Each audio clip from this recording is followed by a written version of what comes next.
Hello students, welcome to this GS maths and science classes. आज का topic है parallel combination of capacitors, यानी कि दो या दो से ज़्यादा अगर कैपेसिटर्स को पैरेलल में कंबाइन किया जाए तो उनका इक्विवेलेंट कैपेसिटेंस कितना होगा, ये हम लोग डिस्कस करेंगे। तो देखिए यहाँ पर तीन पैरेलल प्लेट कैपेसिटर लिया गया है। पहले कैपेसिटर का सपोज करिए कैपेसिटेंस है C1, दूसरे का कैपेसिटेंस है C2 और तीसरे कैपेसिटर का कैपेसिटेंस सपोज करिए C3 है।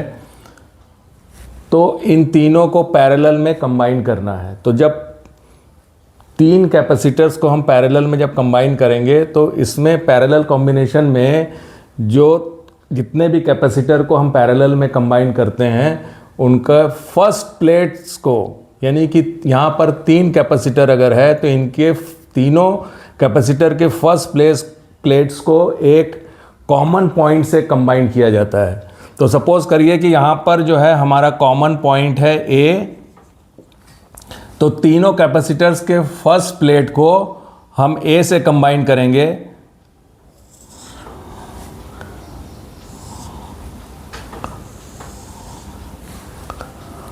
और तीनों कैपेसिटर्स के जो सेकेंड प्लेट्स है उसको एक सेकेंड कॉमन पॉइंट से कंबाइन करेंगे।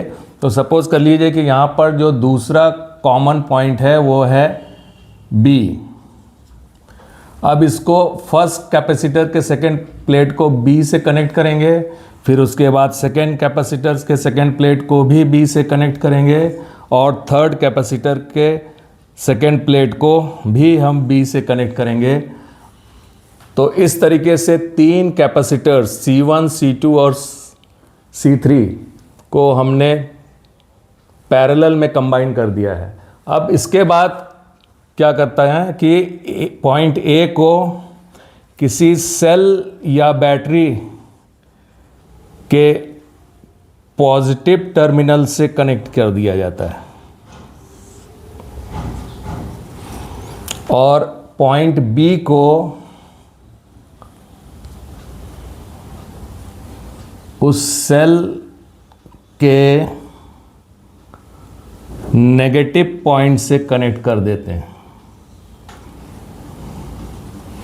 तो जैसे ही सेल या बैटरी से हम A और B को जब हम कनेक्ट करते हैं, A को पॉजिटिव टर्मिनल से और B को नेगेटिव टर्मिनल से कनेक्ट करते हैं, तो यहाँ से क्या होता है कि ये पॉजिटिव टर्मिनल से चार्ज फ्लो होकर के A पर पहुँचता है। सपोज करिए कि इस पॉजिटिव टर्मिनल से चार्ज जो है Q फ्लो करता है यहाँ पर, और जैसे ही पॉइंट A पर चार्ज Q पहुँचेगा, यहाँ से ये तीन पार्ट्स में डिवाइड हो जाएगा। ये चार्ज, टोटल चार्ज हमारा जो है वो सेल के द्वारा दिया गया टोटल चार्ज Q है।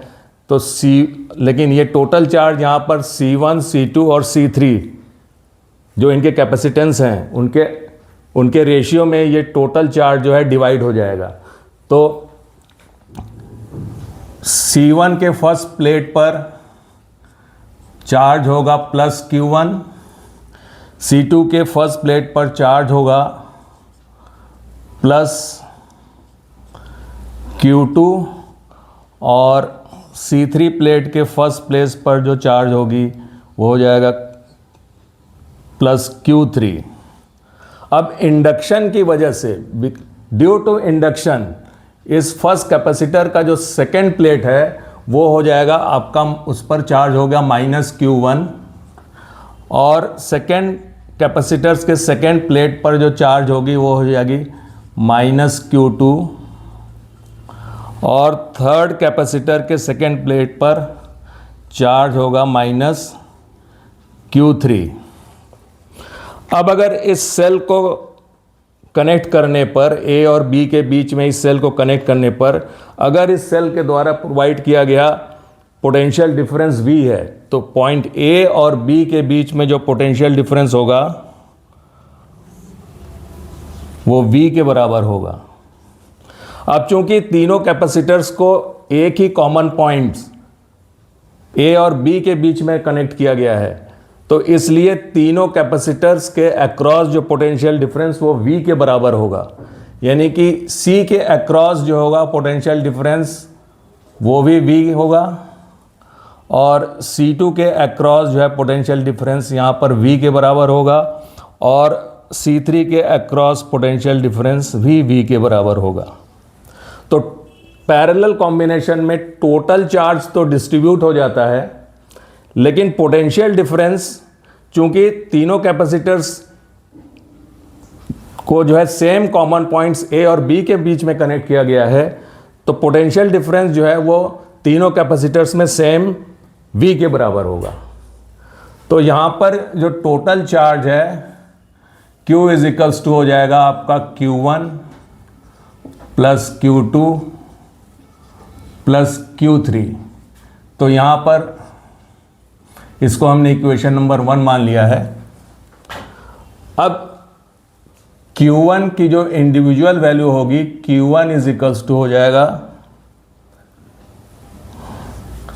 C1V, और Q2 जो होगा, Q2 की वैल्यू होगी C2V, और Q3 की जो वैल्यू होगी हो जाएगा C3V।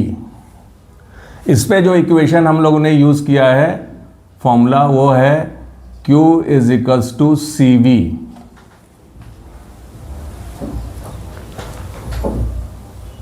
अब Q1 is equals to C1V, Q2 is equals to C2V, और Q3 is equals to C3V। इन तीनों वैल्यूज़ को हम इक्वेशन नंबर 1 में सब्स्टिट्यूट करेंगे। तो from 1 total charge Q will be C1V plus C2V plus C3V। अब V चूँकि तीनों में सेम है, इसलिए V को हम कॉमन ले सकते हैं। तो V with in bracket C1 plus C2 plus C3, इसको हमने मान लिया equation number 2।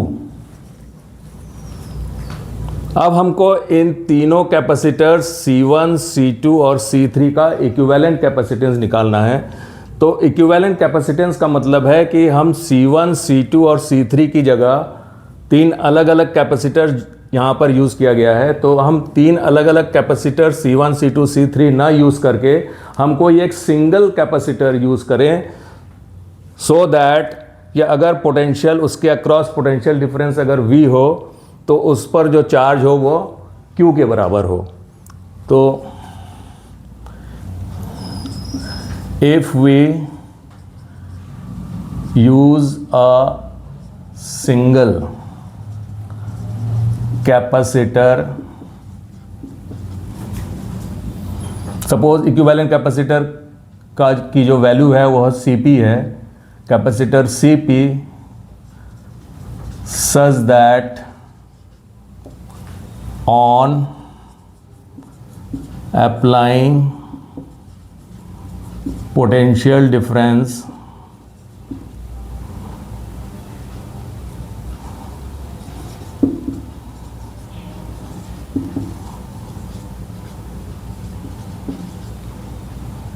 V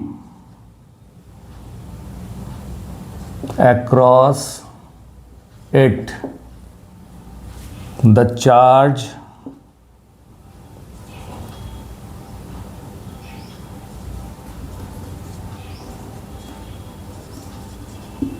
acquired by it is Q, then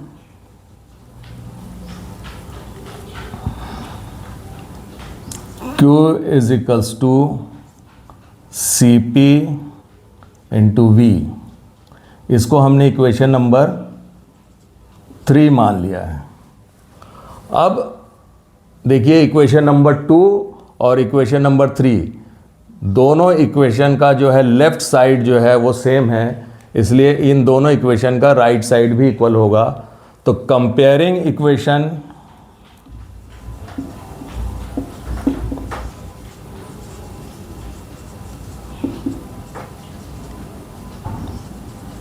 2 and 3, we get CPV is equals to V, C1, C2 and C3.